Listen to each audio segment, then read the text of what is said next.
আসসালামু আলাইকুম। আজকে আমরা আলু দিয়ে ডিম রানবো। আলু চিকন চিকন করে কাটবো। পাশে থাকেন কীভাবে কাটি। প্রথমে আগে আমরা এটারে এভাবে পাতলা পাতলা এরকম পাতলা পিস করে নেবো, তারপর এটা কুচি কুচি করবো। দেখেন এরকম পাতলা পাতলা পিস করে নেবেন, দেখছেন? এখন এটারে কাটবো কুচি কুচি করে। পুরোটা লইবেন না, অর্ধেক লইবেন। এই পুরোটা লইয়ে দেখি হয়নি।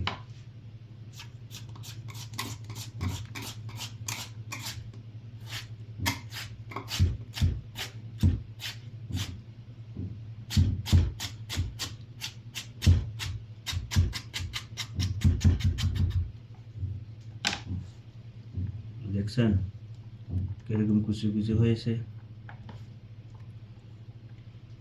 আপনারা দেশে এভাবে কাটি খাটান, আমরা এভাবে কাটি খাই, দেখছেন?